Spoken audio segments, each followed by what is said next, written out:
ये फ़लस्तीन इसराइल का नक्शा है। ये इसराइल के प्रधानमंत्री नेतन्याहू हैं। ये इसराइल के रक्षा मंत्री योआफ गैलेंट हैं और ये हमास के चीफ इस्माइल हानिया हैं और ये हमास के मिलिट्री विंग क़साम ब्रिगेड के सुपर कमांडर मोहम्मद ज़ैफ हैं। और एक बार फिर देख लीजिए, ये फ़लस्तीन इसराइल का नक्शा है। जो इसराइल का इलाका है वो कभी फ़लस्तीन का हिस्सा हुआ करता था, लेकिन आज इसराइल उस पर अपनी दादागिरी के साथ बैठा हुआ है और पूरी दुनिया को ये बावर करा रहा है कि हम हक़ पर हैं। और हमास जो अपनी डिफेंस के लिए, अपनी ज़मीन को पाने के लिए संघर्ष कर रहा है, दुनिया आज उसको आतंकवादी कह रही है। यही वजह है कि दुनिया इस वक्त दो धड़े में बटी हुई है। दुनिया का एक बड़ा तबका ऐसा है जो इसराइल के साथ है, वहीं एक ऐसा तबका है जो फ़लस्तीन के साथ भी है। इससे पहले कि हम आपको ये बताएं कि कौन किसके साथ है, आइए सबसे पहले करंट सिचुएशन जान लेते हैं कि इस वक्त गज़ा और इसराइल की करंट सिचुएशन क्या है। बात दरअसल ये है कि गज़ा पर बदतरीन फ़िज़ाई हमले के बाद इसराइल ने ये कहा है कि हमने गज़ा के सरहदी इलाक़ों पर कंट्रोल हासिल कर लिया है और अब हम जल्द ही गज़ा के अंदर घुसकर हम ज़मीनी कार्रवाई करेंगे और चुन चुनकर अपने दुश्मन यानी हमास और उससे जुड़े हुए तमाम लोगों को निशाना बनाएंगे। इंटरनेशनल खबर रसां एजेंसी रॉयटर और AFP के मुताबिक जिस जगह से हमास ने इसराइल पर हमले किए थे, उस जगह ज़मीनी सतह पर कन्फ्रंटेशन दोनों तरफ से बढ़ने का इम्कान है। आपको बता दें कि इसराइली फ़ौज ने गज़ा के करीब और लबनान के साथ नॉर्थ सरहद पर 3 लाख रिजर्व फ़ौजियों और बड़े पैमाने पर टैंक और भारी हथियारों को तैनात कर दिया है। फ़ौज ने कहा है कि फोर्सेस ने बड़े पैमाने पर गज़ा के आसपास जंग ज़दा जनूब और सरहद पर दोबारा कब्जा हासिल कर लिया है और 1 दर्जन से अधिक कब्ज़ों से हमास के जंगजुओं को बेदखल कर दिया है।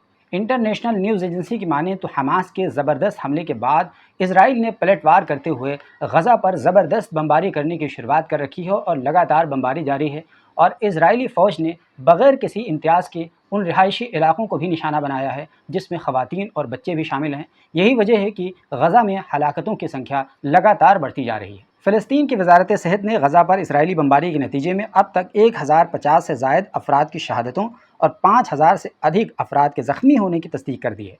फ़लस्तीन की वजारत सेहत ने वेस्ट बैंक में सहयूनी फ़ौज से झड़पों में 23 फ़लस्तीनी बाशिंदों की शहादत और 130 के ज़ख्मी होने की भी तस्दीक की है। दूसरी जानिब इसराइल की वजारत सेहत ने 1200 सहयूनियों की हलाकत और 2700 के ज़ख्मी होने की तस्दीक की है। आपको यहाँ बताते चलें कि गज़ा को एक ओपन जेल कहा जाता है, एक ऐसा इलाका जहाँ पर आप उस 41 किलोमीटर के पैच में आप केवल घूम सकते हैं और बाहर की दुनिया से आप पूरी तरीके से कटे हुए हैं और जो कुछ भी गज़ा के उस इलाके में बाहर से जाता है वो इसराइल के ज़रिए से ही जाता है। और इसराइल के रक्षा मंत्री योआफ गैलेंट ने बाज़ाब्ता तौर पर इस बात का गुज़िश्ता दिनों ऐलान कर दिया था कि वो पूरी तरीके से नाकाबंदी कर रहे हैं, बिजली की सप्लाई बंद कर दी है, रसद की सप्लाई बंद कर दी है, फ्यूल की सप्लाई बंद कर दी है और दूसरी तमाम चीज़ों की सप्लाइयों को बंद कर दिया है। ख़ास तौर से गज़ा में हॉस्पिटल्स को बहुत ज़्यादा दुश्वारियों का सामना करना पड़ रहा है जहाँ ज़ख्मियों का इलाज होना है, क्योंकि बिजली की सप्लाई बहुत इंपॉर्टेंट है और अगर ऐसे में इसराइल गज़ा के उन तमाम इलाकों की बिजली को कट कर दे रहा है तो उसका ये दावा कि हम केवल हमास के लोगों से लड़ रहे हैं पूरी तरीके से झूठा और गलत है, क्योंकि वो नन्हे नन्हे मासूम बच्चों से लड़ रहा है, वो ज़ख्मियों से लड़ रहा है, वो बीमारों से लड़ रहा है और उसे ज़र्रा बराबर न डर है, न खौफ है, न शर्म है कि वो क्या करता चला जा रहा है।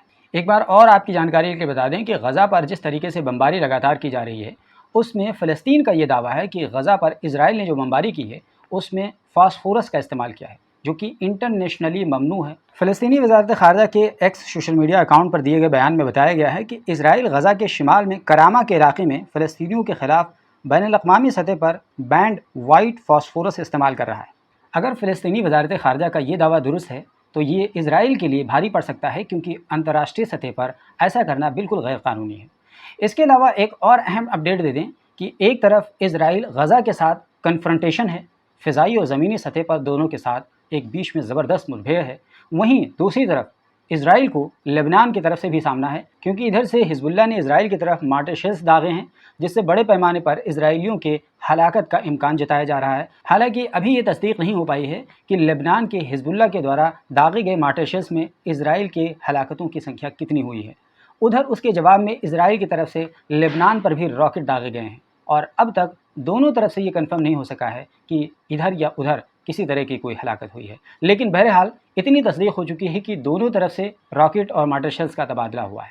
दोस्तों, ये तमाम चीज़ें देखने के बाद इसराइल के साथ लेबनान में जो 2006 में लड़ाई हुई थी और करीब 1 महीने तक चली थी, उसकी याद ताज़ा हो जाती है इस तरीके से ऐसा लगता है कि एक बार फिर से लेबनान इसराइल के साथ कन्फ्रंटेशन के मूड में है। हिजबुल्लाह पूरी तरीके से तैयार है और हमास से इसराइल को ज़बरदस्त चुनौतियों का सामना है, यानी इसराइल चारों तरफ से घिरता नज़र आ रहा है। यही कारण है कि दुनिया दो धड़ों में बटी हुई है और दुनिया का एक बड़ा ब्लॉक इसराइल की तरफ है, वहीं दूसरी तरफ कई सारे ऐसे देश हैं जो हमास और फ़लस्तीन का सपोर्ट करते हैं।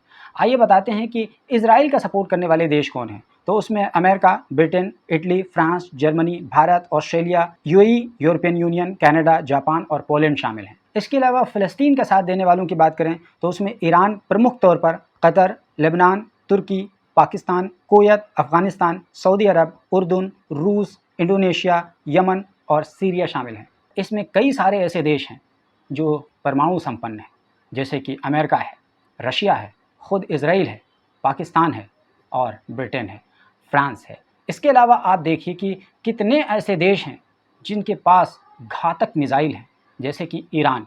अब ईरान एक ऐसा देश है, उसके पास परमाणु हथियार तो नहीं है, लेकिन उसके पास एक ऐसा बैलिस्टिक मिसाइल है जिसको खुर्रम शहर 4 कहते हैं। जब इसका परीक्षण किया गया था उसके बाद ही इसराइल के कान खड़े हो गए थे। इब्राहिम रईसी जो कि ईरान के सदर हैं, जब उन्होंने इसका इनॉग्रेशन किया था तो बहुत फ़ख्रिया अंदाज में फ़ोटो शूट हुआ था और एक तरीके से ये प्रदर्शित किया गया था कि ईरान पर चाहे जितनी पाबंदियाँ लगा दी जाएँ, लेकिन ईरान ड्रोन के मामले में अपना कोई सानी नहीं रखता है। इसी तरीके से ईरान का एक जो दूसरा, जैसे मुहाजिर 10, एक ऐसा ड्रोन है जिसकी मार करीब करीब 2000 किलोमीटर तक है और ये बहुत ही पावरफुल है।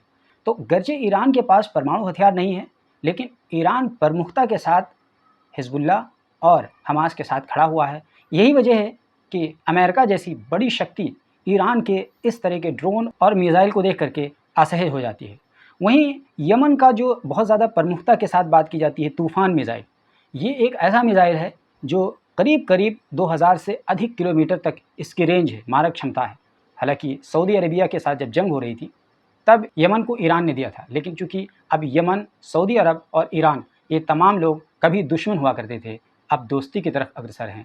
तो अब ये तमाम ऊर्जा जो किसी और के लिए, बल्कि आपस में लड़ने के लिए खर्च होती थी, अब किसी और के लिए खर्च होगी और वो इसराइल होगा अगला निशाना।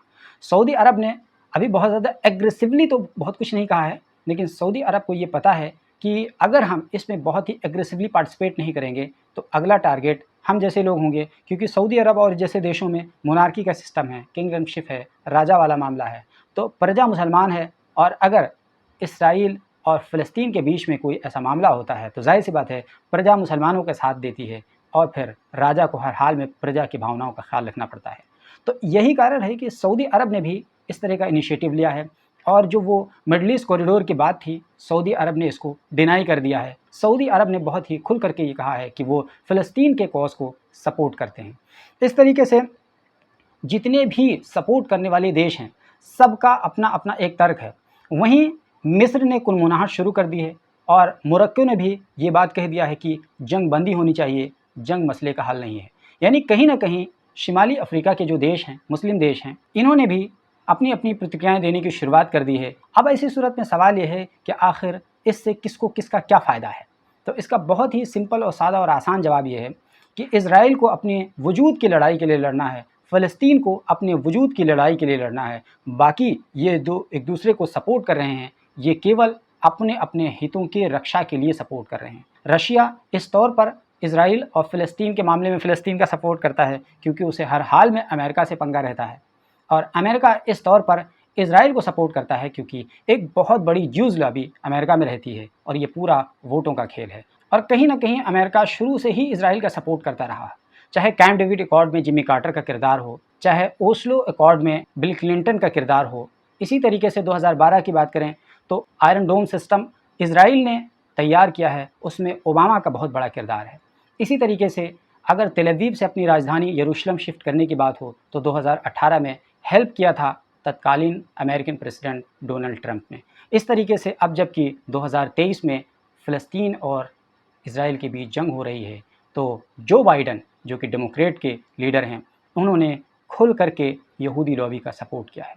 इसके अलावा अगर ब्रिटेन की बात करें तो ब्रिटेन ही वो ऐसा देश था जिसने 1917 में 2 नवंबर 1917 को बेल्फोर डिक्लेरेशन कराया था, यानी यहूदियों को कहा था कि आप फ़लस्तीन के सरज़मीन में बसिए, और उसके बाद ही से ब्रिटेन ने यहूदियों को बसाना शुरू किया और आखिरकार 14 मई 1948 को इज़राइल का जब क़याम हुआ तो एक तरीके से इज़राइल ने पाया कि इस फ़लस्तीन के सरज़मीन पर इज़राइल के क़याम से पहले ही यहूदियों की एक बड़ी संख्या ब्रिटेन के देन से मौजूद थी। तो इस तरीके से ब्रिटेन शुरू से ही इज़राइल का समर्थन करता रहा है।